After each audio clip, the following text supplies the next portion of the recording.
Hello guys, എല്ലാവർക്കും പുതിയ വീഡിയോയിലോട്ട് സ്വാഗതം. അപ്പോൾ അതേ കർക്കിടക സംക്രാന്തി ആയിട്ട് ഞാനങ്ങോട്ട് ക്ലീനിങ്ങിലേക്ക് അങ്ങോട്ട് ഇറങ്ങിയിട്ടുണ്ട് കേട്ടോ. അപ്പോൾ ഇങ്ങനെ കർക്കിടക സംക്രാന്തി വരുമ്പോൾ മാത്രമല്ല, അല്ലാണ്ട് തന്നെ ഞാൻ ഇടയ്ക്ക് മറാലിയും പൊടിയൊക്കെ തട്ടാറുണ്ട്. അപ്പോൾ സംക്രാന്തിക്ക് നമ്മൾ എന്തായാലും മുക്കും മൂലയൊക്കെ ഒന്ന് അടിച്ച് വാരി വൃത്തിയാക്കി ഇടണമല്ലോ. അങ്ങനെയാണ് ഞാൻ കണ്ടേക്കണത്. എൻ്റെ വീട്ടിലാണെങ്കിലും അങ്ങനെയാണ് കണ്ടേക്കണത് കേട്ടോ. അപ്പോൾ അതേ ഫാനുമ്മലൊക്കെ നല്ലോണം പൊടി ഉണ്ടായിരുന്നു കേട്ടോ. ഷെൽഫൊക്കെ ഒന്ന് വൃത്തിയാക്കി വെച്ചിട്ടുണ്ട്.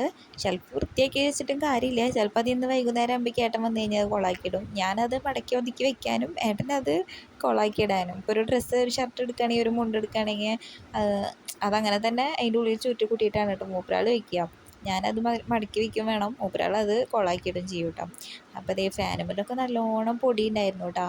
മാറാല അങ്ങനെയില്ല, പക്ഷെ ഭയങ്കര പൊടി. എവിടുന്നാണ് ഈ പൊടികൾ ഇങ്ങനെ വരണതെന്നാണ് ഞാൻ ആലോചിക്കണത്. ജനാലയുടെ കമ്പിയും ഒക്കെ നല്ലോണം പൊടി ഉണ്ടായിരുന്നു. ഇപ്പം ഞാൻ ഷെൽഫൊക്കെ നന്നായി ഇതേ തുടച്ചെടുക്കണം കേട്ടോ. മിററൊക്കെ നന്നായി അങ്ങോട്ട് തുടച്ചെടുത്തു കേട്ടോ. ഇതുമേലൊന്നും വലിയ പൊടിയില്ല, പക്ഷേ ജനാലയുടെ കമ്പിയുമ്മലും അതുപോലെ ഫാനിൻ്റെ മുകളിലും കട്ടിലിൻ്റെ അടിയിലുമാണ് മെയിനായിട്ട് നല്ലോണം പൊടികൾ എനിക്ക് തോന്നിയത് കേട്ടോ. അപ്പോൾ അതേ ഓരോ കമ്പികളും ഞാൻ ഒന്നുപോലും വിടാതെ എല്ലാ കമ്പികളും ഞാൻ തുടച്ചെടുക്കുന്നുണ്ട് കേട്ടോ. അതിനിടയിൽ ഇതേ ഭദ്രയുടെ ഓരോ കോപ്രായങ്ങൾ കാണാം നമുക്കിതിൽ. അപ്പോൾ ഞങ്ങൾ അതിൻ്റെ ഇടയിൽ വർത്താനം പറയലും കളിയാക്കലും തമാശ പറയലൊക്കെ ഉണ്ട് കേട്ടോ. അപ്പോൾ ഇതേ ഞാൻ ഓരോ കമ്പികളും വിടാതെ അങ്ങനെ തുടച്ചുകൊണ്ടിരിക്കുകയാണ് കേട്ടോ. ഫാനും തുടച്ചു, പിന്നെ എൻ്റെ അലമാര അതൊക്കെ ഞാൻ ഫുള്ളായിട്ട് തുടച്ചെടുത്തു കേട്ടോ. അപ്പോൾ അതേ ഞാൻ തുടക്കുന്ന കണ്ടിട്ട് ഇതേ അവൾക്ക് ക്ലീൻ ആക്കണം എന്ന് പറഞ്ഞിട്ട് അവൾ ഇറങ്ങി രംഗത്തിലേക്ക്.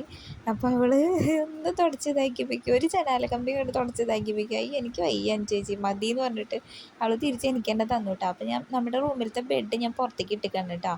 കാരണം ഇവിടെ അകത്തിട്ടുണ്ടെങ്കിൽ ബെഡിൽ നിറച്ച് പൊടിയാവും. അപ്പോൾ ഞാൻ എന്തായാലും അതൊന്ന് പുറത്തേക്ക് ഇട്ടു, ഒന്ന് വെയിൽ കൊണ്ടോട്ടെ എന്ന് വിചാരിച്ചിട്ട്. അപ്പോൾ അതേ ഞാൻ ഓരോ കമ്പികളും ഓരോ മുക്കും മൂലയൊക്കെ ഞാൻ നന്നായി തുടച്ചെടുക്കുന്നുണ്ട് കേട്ടോ. നല്ലോണം പൊടിയും ഉണ്ടായിരുന്നു.